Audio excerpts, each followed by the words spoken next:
It comes on every Monday through Friday, if we get the sound on right, on the Evil FB Network YouTube. Check us out, subscribe. Of course, we'll be at join the mighty Met KMET at the bottom of the hour, as we usually do. Dr. Kelly should be on today on a Monday, as she usually is. And lots of stuff going on. Of course, Newsom's lying about California being lower than Texas and Florida on taxes. What a maroon. Trump's opening up the pipelines, the oil fields, everything else in California. Maybe once this whole Iranian situation gets underway, maybe we got a chance that Donald J will save us from $10 a gallon of gas, but not if the California legislature has anything to do with it, or the governor, unless we elect Steve or Chad in the top two. Some other polling stuff we might get to today or tomorrow coming out. And our state of California, if nothing else, whistleblowers are saying they're not even protecting the kids. They're just letting parolees go out and be sex predators on kids and everybody else. It's extremely disturbing. We'll start with the weekend race report. High limit racing was up in Vegas for 3 days. Had a very nasty run. Here it is, picking it up. A few highlights from Flow Racing. Hopefully. Here we go. A seesaw battle back and forth for the final transfer spot. White flag, one last go. Oh, they get together. Huge wreck down the front straightaway. Cartwheeling down the front stretch is Hunter Schoenberg. 100%. Hunter Schoenberg took a very nasty tumble down the front straightaway. And you know, watching it, I mean, one's coming up, one's coming down at the same time. So, I mean, I kind of chalk it up to a racing incident.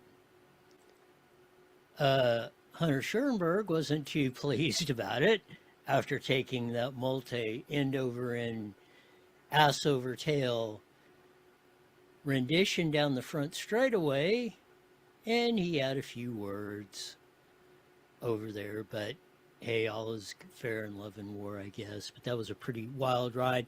Kyle Larson won one, Corey Day won one, and Aaron Reitzel took the final out there. Was a heck of a run, pretty good. I mean, the first night was really good out there. The track was in excellent shape. It dried out a little bit. USCS had some good competition out there too. Brady Bacon won the first night out, and they only ran Thursday and Friday. I don't know why they did that, but who knows? They should have been all Thursday, and one day maybe we'll get the sprint car thing back together. But the other big one out here on the West Coast was at the Midwinter Fair. It's back on the schedule after being off for a while down in El Centro, California. They have the big fair every weekend. It's been a tradition for 50, 60 years, minus a couple years where things got sideways. But it's always some great racing down there. Riverside's David Carty took the first midget main event. Sarna took the second, and he had the longest run between two main event wins from 2008 to last Saturday night. Rippin' Ricky Lewis won them both, but man, he did it in spectacular fashion on Saturday night. In third, coming to the white flag. Let's see if we can pick up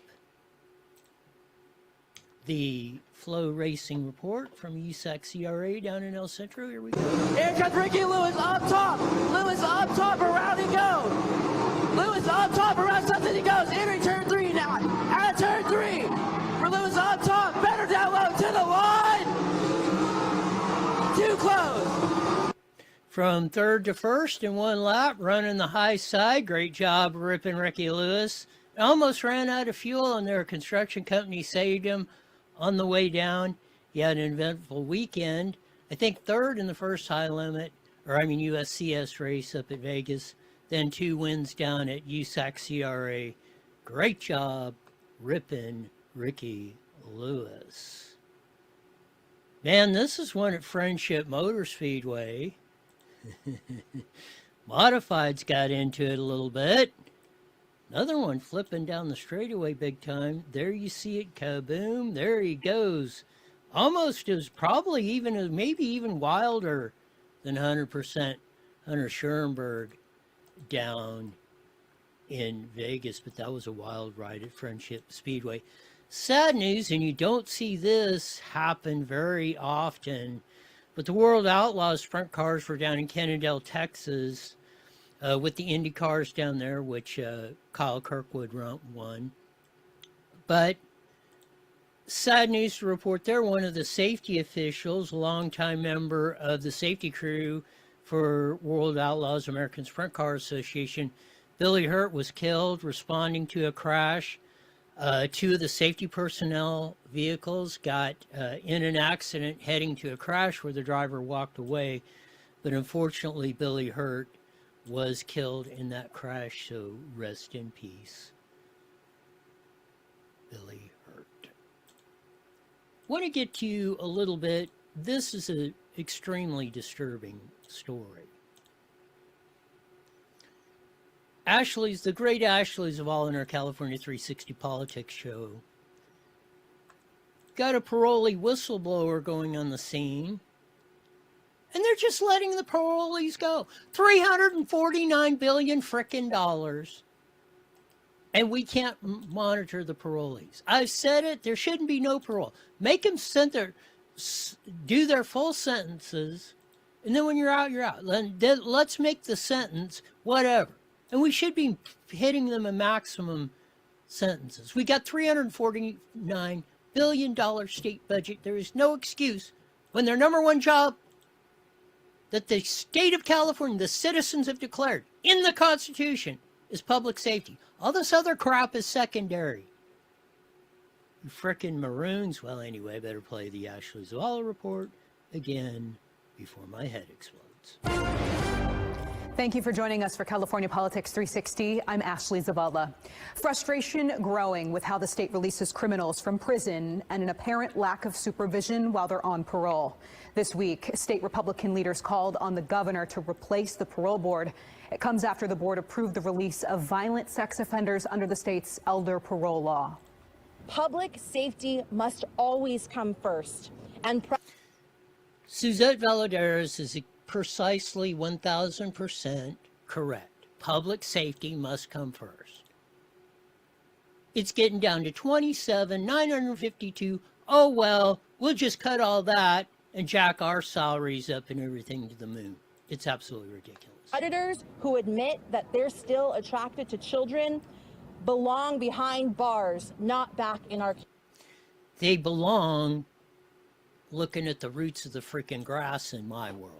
I agree with Nancy Mace, Anna Paulina Luna, death penalty for sexual child predators, especially violent ones. Here we go.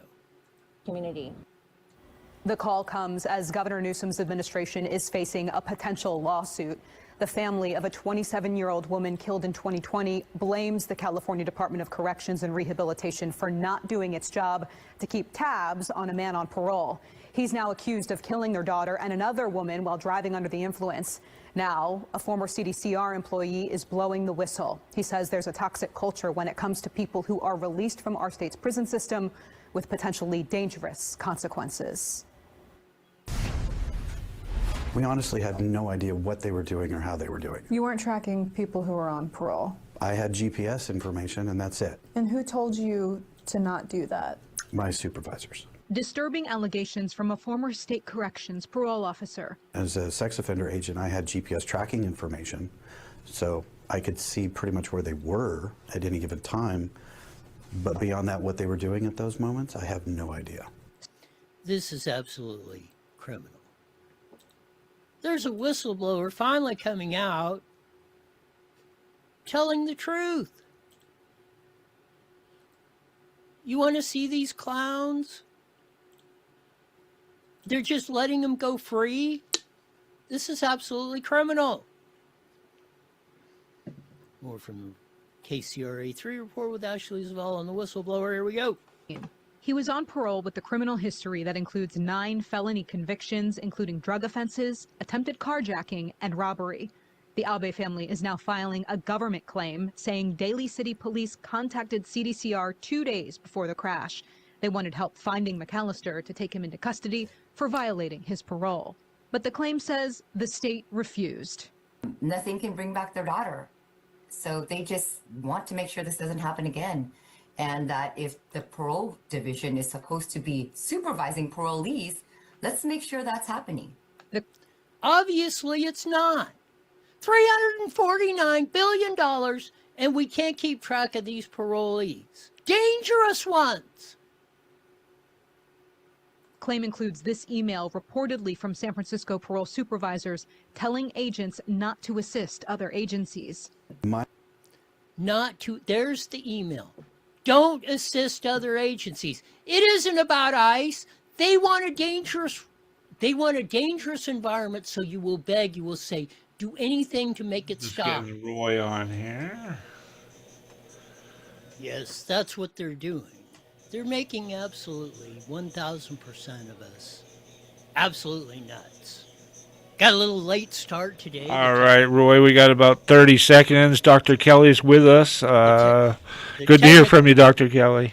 The technical fun was like crazy today. Standing up for our country, doing something.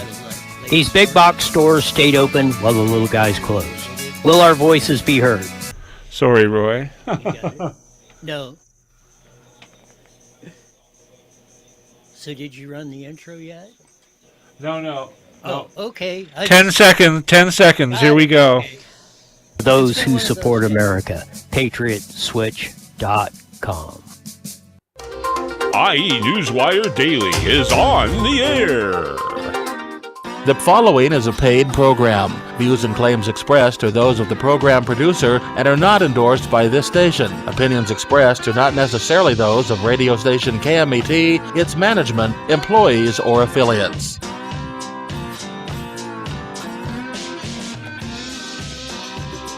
There's that funky slide guitar music that comes on every Monday through Friday live at 5:30 on the Mighty Met 1490 AM, broadcasting all over the Inland Empire and the aforementioned AM band. Join your vast video audience in the ELVP network. YouTube, check us out, subscribe, type in iNewsWire, Roy Bleckert. You'll see my nice smiling, shining face. We got a late start because of technical difficulties, but absolutely incredulous. They're letting parolees, they're not, $350 billion frickin' budget here in California. And they're just, they're letting them out on echo monitors. Oh, yeah, and the supervisors say don't check on them. It's absolutely criminal of what's going on. Some wild racing action on the West Coast. We've seen the ever increasingly the high limit sprint car race. You see 100% Hunter Schoenberg flipping her hard down the front straightaway on that. Had a big winners, including Carl Lorson, Payday Corey Day, Aaron Reitzel up there, ripping Ricky Lewis, took both sprint car mains at the Midwinter Fair, won the last one Saturday night in spectacular session, going from third to first on the last lap. We get into a bunch of the other stuff and the gas prices and everything else that have been going crazy and all the stuff that came up. But as we usually do on a Monday, we have, as I've determined her, the supreme physician in all the world, expert on COVID-19 and just about everything else, Dr. Kelly Victory. Welcome to iNewsWire with Roy. Hey, great to be with you as always, Roy. Something else. Man, we've had just all sorts of things going on with this Iran deal coming across, the oil prices going up here in California, Trump coming in here and finally saying we're going to open up the pipelines, we're going to open up Santa Barbara, of that. Even though we might be getting this little lull, and hopefully this Iran thing gets settled fairly soon, maybe Trump will save us here in California and get the oil flowing. What do you say, Dr. Kelly? Well, I think that's certainly what he intends to do, independent of how you feel about the situation with Iran, and I happen to be in support of what he did, and we could talk about that further. I think he absolutely intends to open up, oil production and every potential to become energy independent here in the United States, and it will ultimately drive down oil prices and gas prices. We're seeing a little uptick right now in the price because of what's going on in the Middle East, but I don't think that that's going to be sustained. And I do believe that Trump has a valid and credible plan to actually drive those prices down, as I said, independent of the war, simply by opening up the oil pipelines here. 1,000%. I mean, there's got to be something in my mind coming with this thing in Iran. I mean, they got to figure out. There's got to be a plan, hopefully, of opening up the Strait of Hormuz or getting the oil flowing or whatever's going on in there. Because if we set on this deal, if we let oil prices go back up, inflation is going to kill us here in 26. And that's going to, I mean, you think it's going to be a blue wave, or they're predicting that. If we got inflation going in on that coming into the 26 midterms, we're going to have such a turmoil. I don't believe we're ever going to get this thing back, Dr. Kelly. Well, listen, I think the war is going to end quickly. To be clear, this was never intended by Trump to be a regime change war. It was not an attempt to get rights for Iranian women. It was not an attempt to free people from the oppressive dictatorship under which they were living. All of those things will happen as a side effect, but what Trump went in to do was to keep Iran from developing a nuclear warhead, and we had no choice. Diplomacy does not work with these people, and it was clear that they were going to continue to enrich uranium at levels that was clearly meant to produce, nuclear warheads.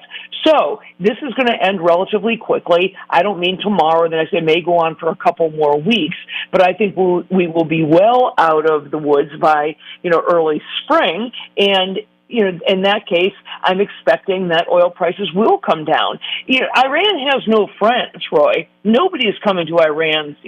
Everybody's saying, "Ooh, don't take off the U.S., and we want to be able to sell them our oil." We also have oil and tremendous amounts of it available here in the United States.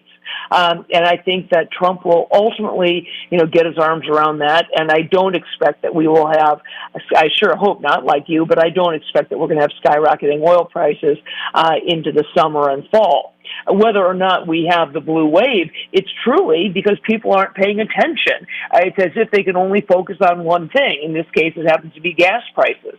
Look at a dozen eggs. Look at the price of, everything else which has come down. Look at the border and border crossings. Look at crime rates. All of these things are getting back in check, and they've been out of control. So I think on par, Trump's doing a pretty darn good job. I don't disagree with that. I just wish things would happen faster, especially, and for the life of me, 75%, almost 80% of Americans want the Save America Act, voter ID, same-day elections. It's hung up in the Senate. Again, how can you not pass an 80-20 issue of importance if we want any, everybody barks about, especially the left, is saving democracy and all this stuff. Well, if you've got more than one vote or all this stuff, it's absolutely, it's ridiculous that we're not getting to where one man, one vote, Dr. Kelly. Oh, I agree with you, and part of it is because there's so much dissension in Congress, it's hard to get anything done. I mean, just today, shifting gears just a little bit, but relative to what you're talking about, we have a no-name federal judge that was appointed by Biden, all of a sudden has reversed everything that has been happening in HHS with regard to vaccine reform. He has decided that everything that Bobby Kennedy did and the Advisory Committee on Immunization Practices is illegal, unconstitutional, and therefore everything that's happened over all of these months and every decision that the Advisory Committee made since going back to, I think, May of last year, is now null and void. Okay? The Democrats do everything they can to prevent any progress from being made. This is blocking the overhaul of the vaccine schedule. It blocks including things like hepatitis B for children, for one-day-old babies. It prevents the ACIP from holding its scheduled March meeting that was supposed to happen this week. So what we have is Democrats who are doing everything they can to keep progress from being made, because that is more important to them. Stalling the economy, having crime rates go up, that is more important to them than getting Trump reelected. And we didn't discuss this, and that was going to be my next topic to come up. That's why I had the graphic ready to go of that just came out today. That was absolutely stunning of what it is. And that goes to another thing. What in the hell is Thune and all them clowns up in the Senate doing? Blocking Trump's judicial appointments. The Supreme Court gets all the big deal, but there's hundreds of, district courts and stuff like that they're not letting Trump judges come in. Maybe we would get some cases in front of some Trump judges that would counteract some of the stupidity that's been coming out of the lower courts here, Dr. Kelly. No, I agree with you. We essentially are at, we're stalled. Nothing is happening. And everything good that happened at HHS with regard to Kennedy and vaccines and everything going on with regard to that schedule has now been nullified. It nullifies all the votes taken there since June of 2025. So we've just lost an entire year. Now, this is not a final decision. It certainly will be appealed. But in the meantime, we are going back to square one. And that happens, obviously I watch HHS most closely, but don't think that this isn't happening in every other agency, every other cabinet. Everything we do, one step forward, two steps back. And it's because of, in many cases, these activist judges and also these do-nothing, feckless band of idiots that we call Congress. One of the lowest ratings across, and even, doesn't matter, Democrats or Republicans, even though some of the generic ballots say Democrats are up and all this stuff, they're even more hated than the Republicans of doing this stuff. I mean, I see why they're doing it. They're going election year. They just want to muck up everything they can with the Trump administration, hoping they can win. But, they're killing us every day for their own, either power positions, their own wealth, their own building their own legacies or whatever they're doing. And they're basically giving a middle finger to 350 million Americans, Dr. Kelly. Absolutely, and that's exactly my point. Don't think for a minute that the Democrats aren't doing the happy dance, despite what they will tell you, despite what they say on the open airwaves. They're doing the happy dance that oil prices are up because they know that will help them in midterms. So they aren't going to do anything that's going to help Trump to get those oil prices back into control. They want everything to be as bad as possible. They want us to have inflation through the roof. They want to see everything undone so that there's nothing that Trump can put on his score sheet come the midterms, because that's how they win, despite the fact that those very actions are horrible for the country. They're horrible for Americans. It's putting people back into poverty. It's making sure that first-time homeowners, can't pay the bill, can't pay the mortgage. It's the worst possible thing they can do, but it will help them to win, and that's all they care about. Switching gears a little bit, you put up on the X machine something from Steve Kirch.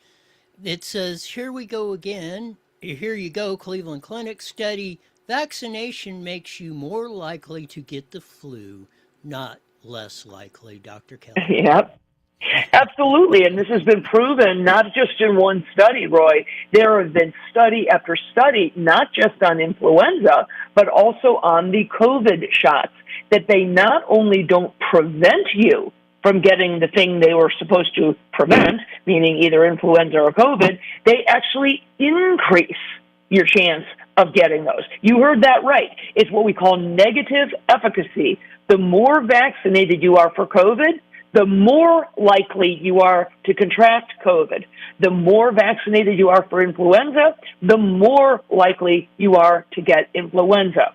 So it does the exact opposite. It's all risk. I can't even say all risk and no benefit. It's all risk and more risk. It's risk, risk, risk. There's no benefit to these, and it's been proven over and over again, despite the fact that if you walk into your local Walgreens or CVS, you'll have some pharmacist and a sign there saying, get your COVID shot today, get your flu shot, because they refuse to look at the actual studies that prove that these darn shots simply don't work.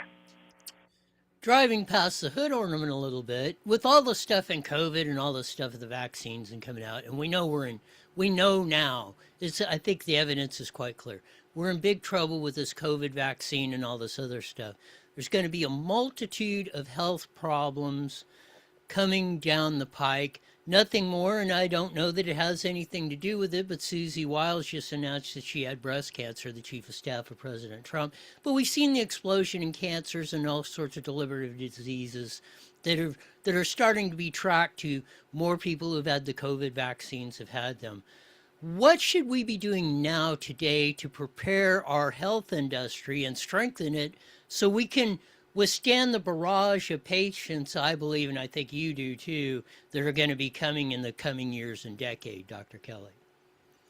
Well, more than ever, Roy, you're right. You do need to take your own health into your own hands. People need to be really proactive. You cannot just go along eating a lousy diet, not exercising, not getting adequate sleep, eating processed foods and sitting on the sofa and expect that you're going to, have some doctor is going to fix you by the right list of prescription medications. It simply isn't going to happen. The system is overrun, and as you said, we are going to have a tsunami of new cancer cases. We already are seeing them up across the board in much, much younger age groups than we've ever seen them before.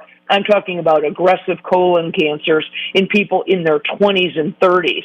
You might recall that a first screening colonoscopy is supposed to be done at age 50. We would need to lower that recommendation by 30 years in order to pick up the cancers that we are now seeing because of the COVID shots. So yes, there is going to be an onslaught on the healthcare system, and it's going to be absolutely overrun. So my recommendation, as I said, is to double down on your own health and wellness efforts. And that includes not only eating a healthy diet and regular exercise and stress mitigation and adequate sleep, but it means also supplementing things that are well known to improve your immune system. It starts with the very basic, which is vitamin D. If you don't know your vitamin D level, you need to get it checked. Because most Americans are deficient, and you need to have adequate vitamin D levels, really up in the, at least at 80 to 100, in order to fend off everything from cancer to infectious diseases, things like zinc. So you don't have to go crazy with multivitamins, but I do think you need to be doing the basics, figure out what your numbers are. If you're overweight, work on getting it down, because the system is not going to be there the way that it was 20 years ago. Just so I'm clear on that, and I am not misreading you, you said if colon exams were basically looking for cancer started at 50. If you're saying lower them to 30 years, that means you're saying you should get colon exams starting at 20? Well, you would have to in order to pick up these cancers that we're seeing. The reason that so many of these colon cancers that we're seeing now since the COVID shots rolled out, they're already at stage 4, meaning they've already metastasized by the time we see them, because they're happening in people way too young to have ever had a screening exam. So yeah, they haven't changed the guidelines, but they will need to change them to some either to 20 or at the latest 30 in order to pick these things up. Same thing with the breast cancers. We don't recommend that women get mammograms or other breast cancer screening until they're age 40, unless they have a very strong family history. But we are seeing these aggressive breast cancers in women, again, in their 20s and 30s. We are seeing, malignant melanomas in people at much younger ages. very aggressive lung cancers in people who have never smoked, pancreatic cancers through the roof. So it's going to change everything. And if the idea that they're going to, come out with a new vaccine for everything, be afraid. Be afraid and pay more attention next time. Don't, roll up your sleeves so quickly. Because the fallout that we are seeing, and I think, frankly, one of the reasons that this activist judge did what he did in terms of declaring that what HHS and the vaccine committee has been doing is unconstitutional is because they don't want to see the new report that was going to come out this month that actually says, wow, we have a huge flaw in our vaccine surveillance program, and we have a tremendous number, meaning in the millions, of vaccine-injured people, and it's going to be time to pay the piper. They don't want to see that come out, and so certainly the pharmaceutical industry doesn't. So they're trying to keep this information hidden from the public, and that's why it takes people like Steve Kirsch and myself and others who are willing to post this stuff where we can on X and other platforms, because otherwise people are not getting the truth about many, many things, not the least of which is vaccines. This stuff is getting out of control, and we're somehow we need to rebuild, in my view, our trust in our medical system. I mean, I have it up here. The F word Fauci just finally admitted, well, yeah, the COVID vaccine is causing myocarditis, especially in young men. Duh, that kind of backs up like you're saying. Now you're having to lower the age of all kinds of cancers and all these, very devastating diseases, all way lower, and be screened for them. Again, not for the cost, just for the cost of dealing with, but the human cost is going to be tremendous if we don't get in front of this stuff, and we're not if we don't rebuild the trust with our medical system, at least in my view, Dr. Kelly. Absolutely, and Fauci and certainly everyone working with him in that administration lied and lied and lied about this. They said that it wasn't causing myocarditis, it wasn't causing cancer, it wasn't causing neurologic injury, it wasn't causing autoimmune problems. And now they're saying, well, yeah, it actually turns out that they were, and it's a day late and a dollar short. What are they doing about it? They haven't pulled the shots from the market, you notice. People are still getting them. They are, in large part, are not mandated any longer, but they're still recommending them to people. They're still on the market. They still are on the vaccine schedules in certain areas, and certainly with what this judge just did, he just put them back on the childhood vaccine schedule, despite what Bobby Kennedy did at HHS to get them off. So really, we are not out of the woods yet. People need to educate themselves. At this point, I don't believe that the public health system deserves your confidence and respect. It doesn't deserve your trust. It needs to be earned back, and that's going to take a long time. And in the meantime, you need to really be, as I said, researching on your own, but most importantly, taking control of your own health. With regard to Susie Wiles, I don't know her personally, and I don't have access, certainly, to her medical records. She says that the breast cancer that she had was caught early. I hope for her sake that it was. I suspect she is getting what you'd consider pretty routine cancer care, meaning that they will recommend things like chemotherapy or whatever else is in the standard protocol, because, again, she's very dialed into big pharma. I don't have any reason to think that she would look for, quote, alternative treatments the way that I and others have for cancer. I suspect she will go down the standard path, but as I said, I don't have access to her medical records. Got a couple minutes left. Anything else our audience should know? No, I am paying really close attention to this bombshell ruling by this judge, Brian Murphy, up in Massachusetts.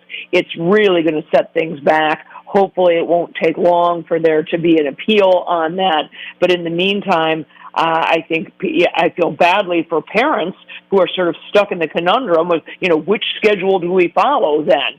Kids are going to get ready to go back to school in the fall. Are they following the old required childhood vaccine schedule, the one that Bobby Kennedy had totally, upended and changed, or are they going to follow that new one? In other words, are we going to stay in the hyper-vaccination mode that we've been in for decades, or are we going to follow the new guidelines and hope to hell that this appeal goes through and that this activist judge is not able to play doctor where he has no basis in doing so?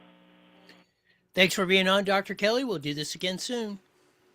Sounds great. Thanks, Roy. Dr. Kelly Victory, as we say, saying it only as she can. Man, there's a lot of issues, should we say, that we're going to have to deal with in the coming weeks or months or years. And it all makes it more important. Hopefully tomorrow we'll get more into the gas situation, Trump coming in and, opening up the pipelines, getting that oil out of Santa Barbara, which is very easily refined into gas and diesel, along with the Kern County and all that. We'll have some of the statistics in that. And Newsom's lying crap about, California's lower taxes on poor people than Texas and Florida. I mean, the amount of ridiculousness that goes on. But this is even what happens nationally. We talk about it. What happens in your hometown, where you live, your community, your city or county, your state is far more important and has far more effect on your life than what happens nationally, even though that is important. Again, I can't implore on people as much that we've got an unprecedented chance to start turning California around. But we got to get Steve and Chad in the top 2 in the governor's race. And that's going to help us down ballot, and we'll get into that. But I implore the Steve and Chad supporters, you don't need to be cutting down the Steve or Chad. If you're a Steve supporter, don't be cutting down Chad, or Chad supporter cutting down. Too much arguing's going in. We got a shot. Split the vote.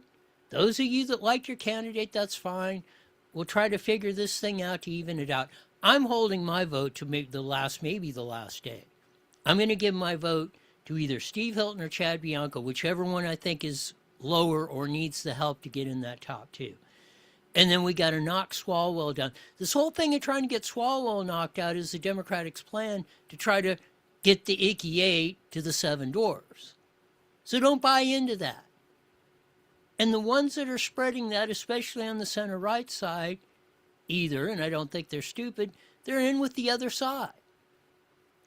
Because we need Swalwell in there to keep with the more Democratic, the Icky 8 is great.